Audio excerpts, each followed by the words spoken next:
നമസ്കാരം. AC ന്യൂസിൻ്റെ എല്ലാ മാന്യപ്രേക്ഷകർക്കും ശരണം ശബരീശത്തിലേക്ക് സ്വാഗതം.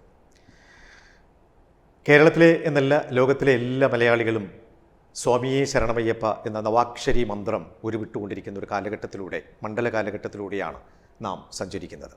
അതിൻ്റെ സവിശേഷതകളെക്കുറിച്ച്, വിശേഷങ്ങളെ സംബന്ധിച്ച് നമ്മളോട് സംസാരിക്കാൻ എത്തിയിരിക്കുന്നത് ശബരിമലയിലെ മുൻ മേൽശാന്തി തെക്കേമഠം വിഷ്ണു നമ്പൂതിരി അവർകളാണ്. സ്വാഗതം. സ്വാമി ശരണം. എന്തായാലും നമ്മൾ ഈ പറഞ്ഞതുപോലെ ലോകമെമ്പാടുമുള്ള മലയാളികൾക്ക് ഏറ്റവും സവിശേഷമായിട്ടുള്ളൊരു ദേവനാണ് ശ്രീ ധർമ്മശാസ്താവ്. ഈ സ്വാമിയെ ശരണമയ്യപ്പ എന്നുള്ളൊരു നവാക്ഷരി ഈ കാലഘട്ടത്തിൽ എല്ലാവരുടെയും നാവിൻ തുമ്പത്ത് വിളയാടുകയാണ്. എന്താണ് ഈ സ്വാമിയെ ശരണമയ്യപ്പ എന്ന നവാക്ഷരിയുടെ ഗൂഢാർത്ഥം?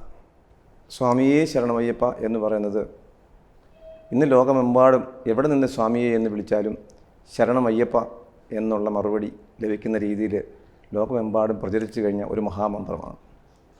അതിൻ്റെ ഗൂഢാർത്ഥത്തെക്കുറിച്ചൊക്കെ പറഞ്ഞാൽ ഒരുപാട് പല രീതിയിലും അതിൻ്റെ നമുക്ക് ഈ സമയം ഇതുകൊണ്ട് വളരെ ലഘുവായി പറഞ്ഞാൽ, സ്വാമി എന്ന് പറഞ്ഞാൽ നമ്മൾ ആരാധിക്കപ്പെടുന്നൊരു തമ്പുരാൻ, അദ്ദേഹത്തിന് ബഹുമാനാർത്ഥമായി കൊടുക്കുന്ന സ്വാമി.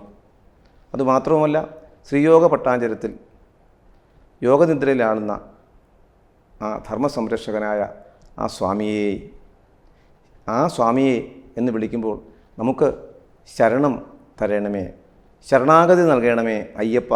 അയ്യപ്പ എന്ന് പറയുന്നത് ഐതപ്പനാണ്, 5 ഭൂതങ്ങളുടെയും അപ്പൻ, ഭൂതനാഥ സ്വാമിയാണ്. അങ്ങനെ ഒരുപാട് അർത്ഥങ്ങളും നാനാർത്ഥങ്ങളും ഉൾക്കൊള്ളുന്ന ഒരു മഹാമന്ത്രമാണ് സ്വാമിയെ ശരണമയ്യപ്പ.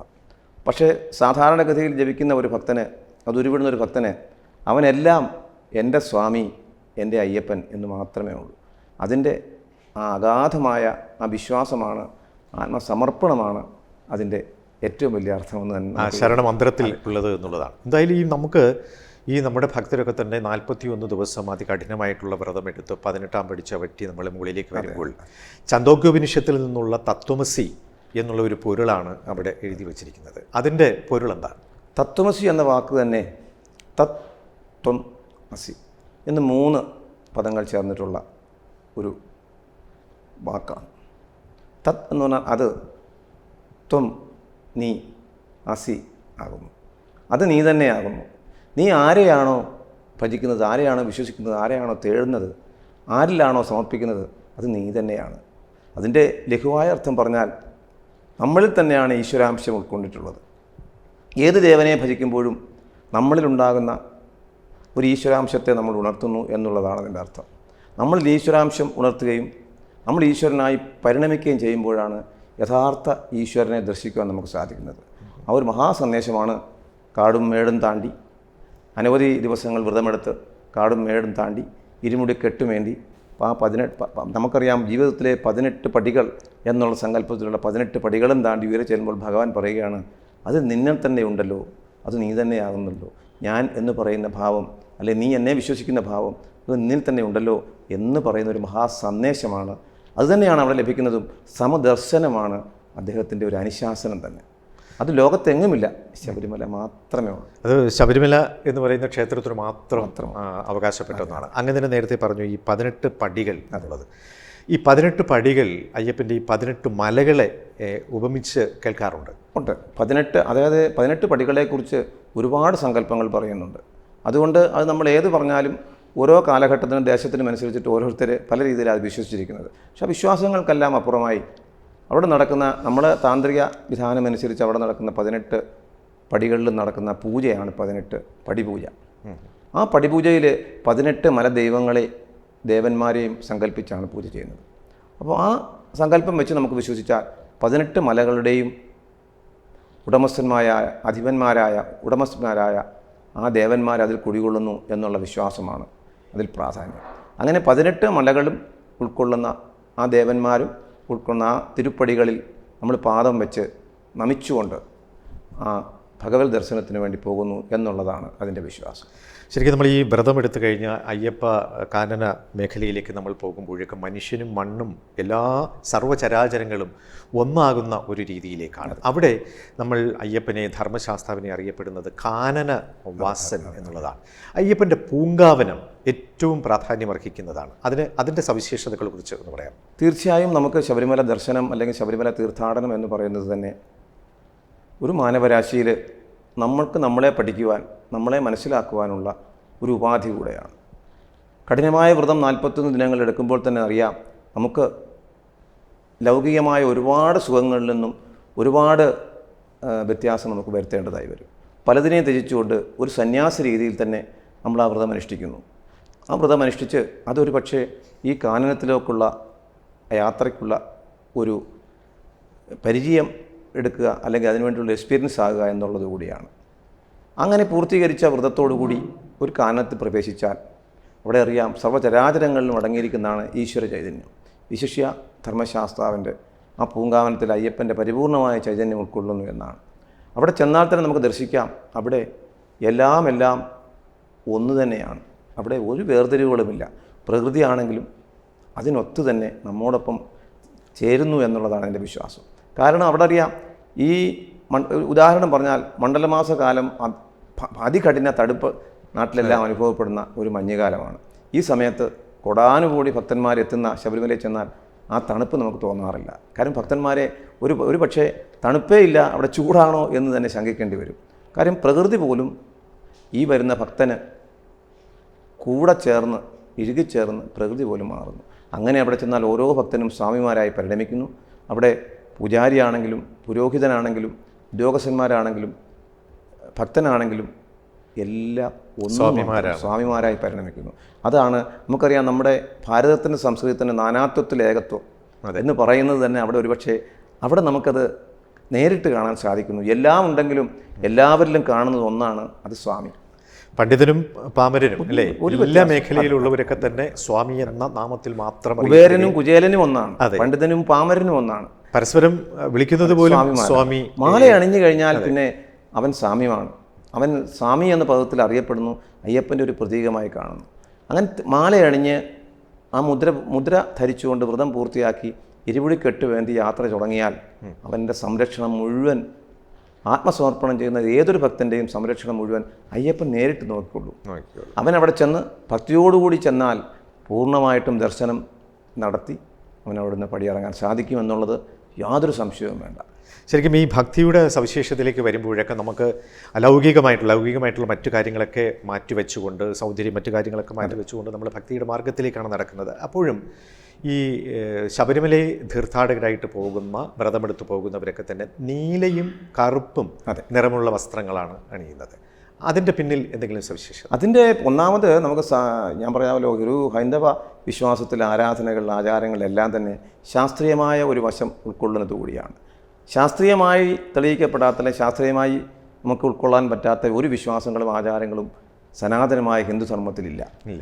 ഒരു പക്ഷേ നമ്മൾ ഈ കാലഘട്ടത്തിൽ പലതും അനാചാരങ്ങളായി നമ്മൾ പരിണമിക്കപ്പെടുന്നെങ്കിൽ അത് ശാസ്ത്രീയ വശമില്ലാത്തത് കൊണ്ടാണ്.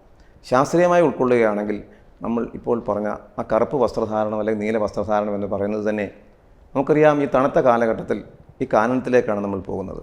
ഈ കാലഘട്ടത്തിൽ അതിലേക്ക് ചൂടിനെ ആകേശം ചെയ്യുന്ന, അല്ലെങ്കിൽ ആ ചൂടിനെ സ്വീകരിക്കുന്ന ഒരു കളറാണ് കറുപ്പ്. അത് ഒരു ശാസ്ത്രീയമായിട്ട്. നീലയും അത് തന്നെയാണ്. വിശ്വാസത്തിൻ്റെ പാതയിൽ നോക്കിയാൽ കറുപ്പ് എന്ന് പറയുന്നത് ശനി എന്ന് പറയുന്ന, നവഗ്രഹങ്ങളിൽ ശനി എന്ന് പറയുന്ന ഗ്രഹത്തിൻ്റെ പ്രതീകമായ ഒരു കളറാണ് കറുപ്പ്. ശനീശ്വരനായിട്ടാണ് സാക്ഷാൽ ധർമ്മശാസ്താവിനെ നമ്മൾ ദർശിക്കുന്നത്. അങ്ങനെ ശനീശ്വരനായിരിക്കുന്ന ആ ധർമ്മശാസ്താവിൻ്റെ പ്രതീകമായി കറുപ്പും അതേപോലെ തന്നെ നീലയും ആ വിശ്വാസം തന്നെയാണ്. കറുപ്പും നീലയും ധരിക്കുന്നത് അയ്യപ്പൻ്റെ പ്രതീകമായി മാറുന്ന ഒരു ഭക്തൻ, ഒരു വിശ്വാസി ഒരു മാലയണിഞ്ഞ് അല്ലെങ്കിൽ മുദ്രയണിഞ്ഞ് കഴിഞ്ഞാൽ അവൻ പൂർണ്ണമായും അയ്യപ്പനായി പരിണമിക്കപ്പെടുന്നു. ആ വിശ്വാസത്തിൽ അവൻ കറുപ്പും നീലയും ധരിക്കുന്നു. കേരളത്തിൽ ഇരുമുടി കെട്ടുമ്പോൾ മാത്രമേ കറുപ്പും നീലയും ധരിക്കൂ. പക്ഷേ അന്യദേശങ്ങളിലെല്ലാം മാലയിട്ട് കഴിഞ്ഞാൽ അവൻ്റെ വസ്ത്രം കറുപ്പാക്കി അവൻ മാറ്റുന്നു, അല്ലെങ്കിൽ നീലയാക്കി മാറ്റുന്നു. അവൻ വ്രതം കുറച്ചുകൂടെ കഠിനവും ഒക്കെ ആക്കുന്നതിൻ്റെ ഇതായിട്ട് മുദ്ര അണിഞ്ഞു കഴിഞ്ഞാൽ പിന്നെ അവൻ ധരിക്കുന്നതെല്ലാം തന്നെ കറുപ്പ് വസ്ത്രങ്ങളാണ്. അത് അവൻ്റെ വിശ്വാസത്തിൻ്റെ ആ അത്രത്തോളമുള്ള അഗാധമാണ്. അതാണ്. ഒരു ആത്മസാക്ഷാത്കാരവും കൂടിയാണ് ഓരോ ഭക്തൻ്റെയും മനസ്സിലുള്ളത് എന്നുള്ളതാണ്. ഇപ്പോൾ അങ്ങ് പറഞ്ഞതുപോലെ ഈ മുദ്രമാല അണിഞ്ഞ് വ്രതമണിഞ്ഞ് ഈ വേഷങ്ങളൊക്കെ അണിഞ്ഞ് 41ാമത്തെ ദിവസം നമ്മൾ ശബരിമലയിലേക്ക് യാത്ര തുടങ്ങുന്നതിന് തൊട്ട് മുമ്പ് ഗുരുനാഥൻ കെട്ടിത്തരുന്ന കെട്ടുമുറുക്ക് ഉണ്ട്. ആ കെട്ടുമുറുക്ക് ഇരുമുടിക്കെട്ട് എന്നാണ് പറയുന്നത്. ആ സഞ്ചിയിൽ തന്നെ, അല്ലെങ്കിൽ ആ കെട്ടുമുറുക്കുന്ന ആ സഞ്ചിയിൽ ചില മുദ്രകളും ചേർക്കാറുണ്ട്. എന്തുകൊണ്ടാണ് ഇരുമുടി കെട്ട് എന്ന് പറയുന്നത്? ഇരുമുടിക്കെട്ട് എന്ന് പറയുന്നത് ഞാൻ പറഞ്ഞല്ലോ, ഇതെല്ലാം നമുക്ക് ഈശ്വര സമർപ്പണത്തിലൂടെ പോകുമ്പോൾ ഇതെല്ലാം പ്രതീകാത്മകങ്ങളാണ്. പുണ്യപാപ ചുമട് എന്ന് പറയാറുണ്ട്. പുണ്യപാപങ്ങൾ ഉൾക്കൊള്ളുന്നതാണ് നമ്മുടെ ജീവിതം. പുണ്യവുമുണ്ട്, പാപവുമുണ്ട്. അതേപോലെ തന്നെ നമുക്കറിയാം സ്ഥൂല സൂക്ഷ്മ ശരീരങ്ങളാണ് നമുക്കുള്ളത്, അതും അതിൽ ഉൾക്കൊള്ളാം. പുണ്യപാപട ചുമടെന്നും സ്ഥൂല സൂക്ഷ്മ ശരീരമെന്നും എല്ലാം നമ്മൾ വിശേഷിപ്പിച്ചാലും അത് ഭഗവത് സന്നിധിയിലേക്ക് പുറപ്പെടുമ്പോൾ മുൻമുടിയെന്നും പിൻമുടിയെന്നും 2 ഭാഗങ്ങളായി തിരിച്ചിട്ടുണ്ടാകും. അതിൽ മുൻമുടിയിൽ ദേവന് സമർപ്പിക്കപ്പെടേണ്ടത്, പിൻമുടിയിൽ നമുക്ക് സ്വീകരിക്കപ്പെടേണ്ടത്. അതാണ് അതിൻ്റെ ഒരു പ്രത്യേകത. ഈ മുൻമുടിയിൽ സമർപ്പിക്കേണ്ടത് അറിയാം, ആ ഭഗവാന് സമർപ്പിക്കുന്നത് അതിനകത്തിൽ ഭഗവാന് നിവേദ്യത്തിനായിട്ടുള്ള ഉണക്കലരി, അദ്ദേഹത്തിന് ഇഷ്ട വഴിപാടായ നെയ്യഭിഷേകത്തിനുള്ള നെയ്യ് നിറച്ച മുദ്ര നിറച്ച നെയ്ത്തേങ്ങ, അദ്ദേഹത്തിൻ്റെ പാദങ്ങളിൽ സമർപ്പിക്കുവാനുള്ള കാണിപ്പൊന്ന് അല്ലെങ്കിൽ കാണിക്ക, അതേപോലെ വഴിപാട് സാധനങ്ങൾ. പിൻമുടിയിൽ നമുക്ക് ഒരു കാലഘട്ടത്തിൽ ഇത്രയും സൗകര്യങ്ങളൊന്നും അവിടെ ഇല്ലായിരുന്നു. നമുക്ക് ഭക്ഷണത്തിന് വേണ്ടി കരുതിയിരുന്ന നേന്ത്രപ്പഴമോ അല്ലെങ്കിൽ അങ്ങനെയുള്ളതായ ഫലമൂലാദികളോ, അതേപോലെ പോകുന്ന വഴിയിൽ അതേപോലെ ഇരുമുടി കെട്ടിപ്പോകുന്ന ഭക്തൻ 18ാം പടി കയറുന്നതിന് മുമ്പായി നാളികേരം ഉടയ്ക്കുക എന്നൊരു ചടങ്ങുണ്ട്. അതിലേക്കെല്ലാം നമുക്ക് സ്വീകരിക്കപ്പെടേണ്ടതായ നാളികേരം, ഇതെല്ലാമാണ് പിൻമുടിയിൽ നമ്മൾ സമർപ്പിക്കുക. അപ്പോൾ നമ്മളിത് രണ്ട് മുടികളിലായി കെട്ടിയാണ്, ഈ ചുമന്നുകൊണ്ടാണ് നമ്മൾ ആ കാനനപാത താണ്ടുന്നത്. കാനനപാതയിലൂടെ താണ്ടുമ്പോൾ തന്നെ നമ്മൾ മനസ്സിലാക്കണം, സുഖവും ദുഃഖവും സ്ഥൂലവും സൂക്ഷ്മവും പുണ്യവും പാപവും എല്ലാം ഉൾക്കൊണ്ടുകൊണ്ടാണ് നമ്മുടെ ജീവിതമാകുന്ന കാനനത്തിലൂടെ നമ്മൾ നടന്നവിടെ ചെല്ലുന്നത്. അവിടെ ചെന്ന് അനവധി കടമ്പകൾ നമ്മുടെ ജീവിതത്തിൽ കടക്കുന്നുണ്ട് എന്ന ഒരു പ്രതീകാത്മകമായ 18 പടികളും താണ്ടിയാണ് ഭഗവത് ദർശനത്തിനായി പോകുന്നത്. അപ്പോൾ നമുക്കറിയാം, നമ്മുടെ അഹങ്കാരവും നമ്മുടെ എല്ലാ രീതിയിലുള്ള ദുർഗുണങ്ങളും എല്ലാ ദുര്യോഗങ്ങളും ദുർമനസ്സുകളും എല്ലാം തന്നെ ദുഷിച്ച ചിന്താഗതികൾ ഉൾപ്പെടെ ഭഗവാനിലേക്ക് നമ്മൾ സമർപ്പിക്കപ്പെടുകയാണ്. നമുക്കവിടെ നിന്നും ഭഗവാൻ തരുന്ന തിരുപ്രസാദം, ആ ദർശനം, അതെല്ലാം സായുജ്യമടഞ്ഞ് പുതിയൊരു ജന്മമായി പുതിയൊരു ജീവിതമായി നമ്മൾ തിരിച്ചിറങ്ങുന്നു എന്നുള്ളതാണ് ആ തീർത്ഥാടനത്തിൻ്റെ വലിയൊരു സന്ദേശം തന്നെ.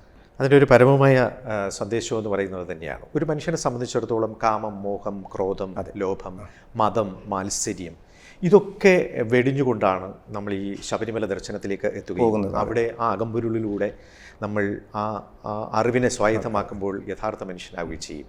ശരിക്കും നമ്മൾ ഈ നെയ്യഭിഷേകം എന്ന് പറയുന്നത് ആ ഭക്തൻ്റെ ജീവൽ ശരീരമാണ് അഭിഷേകം ചെയ്യുന്നത് എന്ന് കേട്ടിട്ടുണ്ട്. ജീവാത്മാവിനെ ഭഗവാനിലോട്ട് സമർപ്പിക്കുന്നു.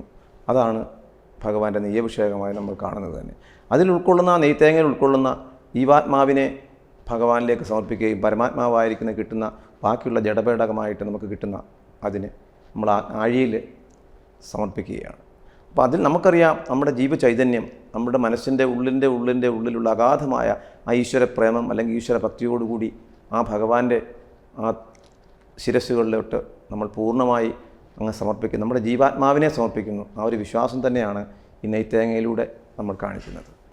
ശരിക്കും ഈ അങ്ങ് തന്നെ ഇപ്പോൾ പറഞ്ഞ പോലെ ഈ ആഴി, ആ അഗ്നി എന്ന് പറയുന്നത് നമ്മൾ ബാക്കിയുള്ള നൈവേദ്യം അവിടെ കഴിഞ്ഞതിന് ശേഷം കിട്ടുന്ന തേങ്ങ അതെ നമ്മൾ വീണ്ടും ആഴിയിൽ ജഡമായി കൽപ്പിക്കപ്പെടുകയാണ്. പക്ഷേ മറ്റൊരു ക്ഷേത്രത്തിലും ഇല്ലാത്ത തരത്തിലുള്ള ഒരു സവിശേഷത നമ്മൾ ശബരിമലയിൽ ദർശിക്കുന്നത്, ഇത്രയും ഭയങ്കരമായിട്ടുള്ള ആഴി ഇങ്ങനെ മുകളിലേക്ക് വരുമ്പോഴേക്കും തൊട്ടടുത്ത് ഒരു ആൽമരം, അതിൻ്റെ തളിരൊക്കെ തന്നെ പ്രത്യേക രീതിയിലാണ് അനങ്ങിക്കൊണ്ടിരിക്കുന്നത്. ഞാൻ പല പ്രാവശ്യം നമ്മുടെ ഇതിലൂടെ തന്നെ പറഞ്ഞിട്ടുണ്ട്. ആദ്യം തന്നെ ഞാൻ ആരും ശ്രദ്ധിക്കപ്പെടാതെ കിടന്നപ്പോൾ ഒരുപക്ഷെ ഞാൻ പല ഭക്തന്മാരോട് ഞാൻ പറഞ്ഞത്, നോക്കൂ, ആ പ്രകൃതി പോലും അല്ലെങ്കിൽ വൃക്ഷലതാദികൾ പോലും അയ്യപ്പനിൽ ലയിച്ച് നിൽക്കുകയാണ്. അവൻ്റെ അറിയാം, ഇത്രത്തോളം ചൂട് ഒരു വൃക്ഷത്തിലേക്ക് അല്ലെങ്കിൽ അതിൻ്റെ ഇലകളിൽ ചെന്നാൽ അത് ഉണങ്ങേണ്ടതാണ്. അപ്പോൾ അതിനെപ്പോലും അവൻ ശ്രദ്ധിക്കാതെ അതിൽ നിന്നെല്ലാം അവൻ പ്രതിരോധിച്ചുകൊണ്ട്, ആ ചൂടിൽ നിന്നെല്ലാം പ്രതിരോധിച്ചുകൊണ്ട് അയ്യപ്പ സവിധത്തിൽ നമുക്കറിയാം ഒരു അത്ഭുതമായി നിലകൊള്ളുന്ന ഒരാൾ എടുത്തു പറയേണ്ട ഒരു സവിശേഷത തന്നെയാണ്. അതിൽ കൂടെ നമുക്ക് മനസ്സിലാക്കാം, ഭഗവാനിൽ വിശ്വസിച്ച് നിൽക്കുകയാണെങ്കിൽ നമ്മളെല്ലാം മറക്കും, എന്തിനേയും നമുക്ക് പ്രതിരോധിക്കുവാൻ സാധിക്കും. അതാണ് സത്യത്തിനും ധർമ്മത്തിനുമായി നിലകൊള്ളുന്ന ആ അയ്യപ്പൻ്റെ സന്ദേശവും അയ്യപ്പൻ്റെ ചൈതന്യങ്ങൾ ഉൾക്കൊണ്ട് കഴിഞ്ഞാൽ ഓരോ മർത്തിനും ലഭിക്കുന്നത് ഇതുതന്നെ ആയിരിക്കും സാക്ഷാത്കാരം എന്നുള്ളതാണ്. ശരിക്കും നമ്മൾ ഈ 18-ാം പടി കയറി മുകളിലേക്ക് ചെല്ലുമ്പോൾ നമ്മൾ തത്വമസിയുടെ കാര്യം പറഞ്ഞു, പിന്നെ നമ്മൾ അയ്യപ്പ സ്വാമിയെ കാര്യം പറഞ്ഞു. അതിൻ്റെ ഭാഗത്തായിട്ടുള്ളൊരു മണിമണ്ഡപം ഉണ്ട്, അതിനെക്കുറിച്ചൊന്ന് പറയാം. മണിമണ്ഡപം 2 സൈഡിലും നിൽക്കുന്നുണ്ട്. അത് പണ്ട് ഏതോ പല വിശ്വാസങ്ങൾ നിലനിൽക്കുന്നുണ്ട്.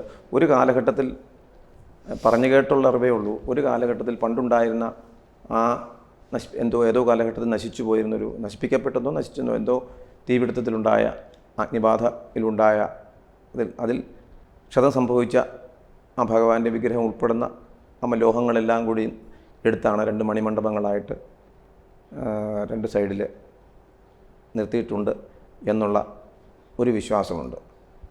അതുകൂടാതെ ആ മാളികപ്പുറത്തേക്ക് പോകുമ്പോൾ ഒരു മണിമണ്ഡപമുണ്ട്.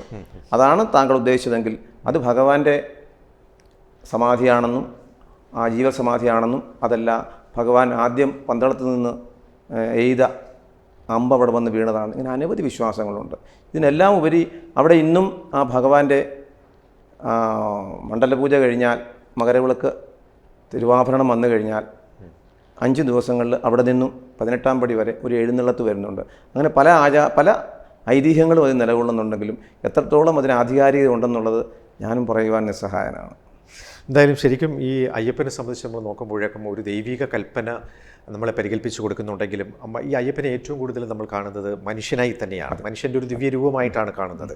അതിലൂടെ നന്മയുടെയും തിന്മയുടെയും പുതിയ ഭാവുകങ്ങളൊക്കെ തന്നെ നമ്മളിലേക്ക് കൊടുക്കുകയും ചെയ്യുന്നു. മാത്രവുമല്ല, നമ്മളിന്ന് കേരളത്തിൽ കാണുന്ന കളരി എന്ന് പറയുന്ന ഒരു സംവിധാനമുണ്ട്. അത് അയ്യപ്പൻ അമ്പും അതേപോലെ തന്നെ കളരി അഭ്യാസി കൂടിയായി ആയോധന കലയിലെ വില്ലാളി വീരൻ ആയിരുന്നു എന്നുള്ളതാണ്. അതിനെക്കുറിച്ചൊന്ന് പറയാം. അത് തീർച്ചയായിട്ടും നമുക്കറിയാം, അയ്യപ്പൻ എന്നുള്ളതൊരു അവതാരമൂർത്തിയായിട്ടാണ് നമ്മൾ ഇന്നും വിശ്വസിച്ചു വരുന്നത്. അതറിയാം, ഈശ്വരൻ പണ്ട് കേട്ട് ഈശ്വരൻ മനുഷ്യനായി അവതരിച്ചു എന്ന് പറഞ്ഞാൽ തന്നെ ഈ മനുഷ്യരാശിയിൽ മാനവരാശിയുടെ ദുഃഖങ്ങൾ അദ്ദേഹം സ്വയം നമുക്ക് മനസ്സിലാക്കി തരുവാൻ വേണ്ടി, പഠിപ്പിക്കുവാൻ വേണ്ടി, അനുഭവങ്ങളിലൂടെ മനസ്സിലാക്കാൻ ആ അയ്യപ്പൻ എന്ന് പറയുന്ന ആ സ്വരൂപം വന്നു. അതിന് കഥകളൊക്കെ അനവധിയുണ്ട്, ഐതിഹ്യങ്ങളായിട്ട് പറയുന്നുണ്ടെങ്കിലും അങ്ങനെ പന്തളം രാജകുമാരനായിട്ട് പമ്പയിൽ വന്ന് അവിടെ പമ്പയിൽ നിന്നും ലഭിച്ച ആ കുഞ്ഞിനെ പന്തളം രാജാവ് എടുത്ത് വളർത്തി യൗവനം യുക്തനായിരിക്കുന്ന ആ കാലഘട്ടത്തിൽ അവൻ ആയോധന കലകൾ അഭ്യസിക്കണമെന്നുള്ളത് ഒരു രാജധർമ്മമാണ്, രാജ ഉത്തരവാദിത്വമാണ്. അങ്ങനെ രാജധർമ്മം പരിപാലിക്കപ്പെടുമ്പോൾ അതിന് ആയോധന കലകൾ അഭ്യസിക്കുവാൻ വേണ്ടി ഏറ്റവും നല്ല കളരി ഗുരുക്കൾ എവിടെയുണ്ട് എന്നന്വേഷിച്ച് അങ്ങനെയാണ് അവൻ ആ ബാലകുമാരൻ ആയോധന കലകൾ പഠിക്കുവാനാണ് പോയത്. ചെറുപ്രായത്തിൽ തന്നെ എല്ലാ കലകളിലും ജ്ഞാനങ്ങളിലും എല്ലാ വിദ്യകളിലും അഗ്രഗണ്യനായിരുന്നു ഈ ഒരു ബാലൻ എന്നുള്ളതും അത്ഭുതപ്പെടുത്തിയിരുന്നു. അവൻ്റെ പ്രായത്തിന് അപ്പുറം എല്ലാ കാര്യങ്ങളിലും അതിബുദ്ധി കാണിച്ചിരുന്ന ഒരു ബാലനായിട്ടാണ് ഈ അവതാരമൂർത്തി പന്തളത്ത് കഴിഞ്ഞു പോന്നു എന്നുള്ളതാണ് നമ്മൾ ധരിച്ചിരിക്കുന്നത്. അങ്ങനെ ആയോധന കലയിൽ ചെന്നപ്പോഴും ആ ഗുരുവിന് ഈ ശിഷ്യനിലുണ്ടായ പ്രത്യേകത, ശിഷ്യനിലുണ്ടായ ദിവ്യത്വം ആ ഗുരുവിനെയും അത്ഭുതപ്പെടുത്തി. അദ്ദേഹം അകമഴിഞ്ഞ് അളവറ്റ കാര്യങ്ങൾ ആ ബാലനെ പഠിപ്പിച്ചു എന്നൊക്കെ പറഞ്ഞു പോരുന്നുണ്ട്. അതുപോലെ തന്നെ ഈ കാനനത്തിലൊക്കെ തന്നെ ദിവ്യ ഔഷധങ്ങൾ നിറഞ്ഞിട്ടുള്ളതാണ്. ഇപ്പോൾ നമ്മൾ മറ്റ് പല സ്ഥലത്തു നിന്ന് വരുന്ന ആൾക്കാർക്കൊക്കെ തന്നെ ദിവ്യമായിട്ടുള്ള വായുവും ദിവ്യമായിട്ടുള്ള ഔഷധവുമാണ് ഈ പൂങ്കാവനത്തിലുള്ളത് എന്ന് കേട്ടിട്ടുണ്ട്. തീർച്ചയായിട്ടും. കാരണം ഈ കാനനത്തിൽ തന്നെ അറിയാം, നമുക്ക് ഇന്ന് ഇപ്പോൾ കാലത്തിനനുസൃതമായി കുറേ വെട്ടിത്തെളിച്ച് ഈ കോൺക്രീറ്റ് കെട്ടിടങ്ങളൊക്കെ വന്നെങ്കിലും ആ കാനനത്തിന് പാതയിലൂടെ നമുക്ക് സഞ്ചരിക്കുമ്പോൾ നമുക്ക് മനസ്സിലാക്കാൻ സാധിക്കും പല ഔഷധങ്ങളും അതിൽ തിങ്ങി നിറഞ്ഞു നിൽക്കുന്ന ഒരു കാനനമാണത്. ആ ഔഷധങ്ങളുടെ ഫലം ഒരുപക്ഷെ ചില പച്ചമരുന്നുകളെല്ലാം തന്നെ കഴിക്കണമെന്നില്ല, അതിൽ പതിക്കുന്ന ആ കാറ്റടിച്ചാൽ പോലും ഔഷധ ഗുണം നമ്മുടെ മനുഷ്യനെ ആവേശം ചെയ്യുന്ന ചില ചെടികളൊക്കെ ഉണ്ട്. ആ ഔഷധ സസ്യങ്ങളുടെ എല്ലാ ഗുണങ്ങളും അവിടെ എത്തുന്ന ഓരോ ഭക്തനും കിട്ടും എന്നുള്ളത് സംശയമില്ലാത്ത കാര്യം. അതുകൊണ്ട് തന്നെയായിരിക്കും നമ്മൾ എത്ര നടന്നു പോയി കഴിഞ്ഞാലും ക്ഷീണം എന്നുള്ളത് നമ്മൾ അറിയാതിരിക്കുകയും ചെയ്യുന്നത്. അങ്ങയെ സംബന്ധിച്ചിടത്തോളം നമുക്ക് ശബരിമല എന്ന് പറയുന്ന ദിവ്യത്വമായിട്ടുള്ള ഒരു ക്ഷേത്രത്തിലെ ശാന്തിക്കാരനാവുക എന്നുള്ളത് ഏതൊരു ശാന്തിക്കാരൻ്റെയും സ്വപ്നം ആണ് എന്നുള്ളതാണ്. പുറപ്പെടാ ശാന്തിയായിട്ടാണ് പോകുന്നത്. അപ്പോൾ അങ്ങ് അവിടെ സവിശേഷമായിട്ടൊരു കാലഘട്ടം നടത്തുകയുണ്ടായി. അങ്ങയ്ക്ക് ആ സമയത്ത് ആ അയ്യപ്പനെ പരിചരിച്ചുകൊണ്ടിരിക്കുന്ന ആ കാലഘട്ടത്തിൽ അങ്ങേക്ക് മറക്കാനാകാത്ത ഏതെങ്കിലും ഒരു അനുഭവം? ശബരിമല എന്ന് പറയുന്നത് അറിയാം, ലോകത്തിൻ്റെ ഏറ്റവും ഹിന്ദു വിശ്വാസത്തിലെ അങ്ങേയറ്റത്തെ ആരാധനാമൂർത്തിയുടെ കേന്ദ്രമാണ്, ആരാധനാമൂർത്തിയുടെ സവിധമാണ് ശബരിമല. അവിടുത്തെ ഒരു മുഖ്യ പുരോഹിതനായി ലഭിക്കുക എന്നുള്ളത് ഏതൊരു പൂജകനെ സംബന്ധിച്ചിടത്തോളം അവൻ്റെ ജന്മജന്മാന്തര സുഹൃതമായിട്ട് അവൻ കണക്കാക്കും. അങ്ങനെ അവിടെ ആ ഭഗവാൻ ഒരു വർഷം പാദസേവ ചെയ്യുവാൻ ഈ ഉള്ളവനും ഒരു വരം നൽകി, ഒരു ഔദാര്യം നൽകി. അത് പൂർണ്ണമായി ഉൾക്കൊണ്ടുകൊണ്ട് ആ ഭഗവത് സാമീപ്യത്തിന് വേണ്ടി അവിടെ എല്ലാം മനസ്സും ശരീരവും സമർപ്പിച്ചുകൊണ്ട് ഒരു വർഷം അവിടെ കഴിയുവാൻ സാധിച്ചു. അന്ന് ഒരുപാട് അനുഭവങ്ങൾ എനിക്ക് ലഭിക്കുകയും മറ്റുള്ള ഒരുപാട് ഭക്തന്മാരുടെ അനുഭവങ്ങൾ പങ്കുവെക്കാൻ സാധിക്കും. നമ്മുടെ ഈ ഇതിൽ തന്നെ ഒരുപാട് അനുഭവങ്ങൾ ഞാൻ പറഞ്ഞിട്ടുണ്ട്. എങ്കിലും പല അനുഭവങ്ങൾ പറഞ്ഞു കഴിഞ്ഞാൽ നമുക്ക് അവിശ്വസനീയമായി തോന്നും ഈ കലിയുഗത്തിൽ ഇങ്ങനെയൊക്കെ നടക്കുമോ എന്നുള്ളത്. അങ്ങനെ അനവധി അനുഭവങ്ങൾ പറയാൻ വേണ്ടി ഉണ്ട് എന്നുള്ളത് സത്യം തന്നെയാണ്. ഇപ്പം എന്തായാലും ശബരീശനെക്കുറിച്ച് പറഞ്ഞാൽ ഒരുപാട് കാര്യങ്ങൾ പറയാനുണ്ട് മേൽശാന്തിക്ക്. അതിന് സമയബന്ധിതമായി ഈ എപ്പിസോഡ് ഇവിടെ പൂർണ്ണമാകുന്നു. വീണ്ടും സവിശേഷമായിട്ടുള്ള വിശേഷങ്ങളുമായി നമുക്ക് കാണാം. നന്ദി, നമസ്കാരം.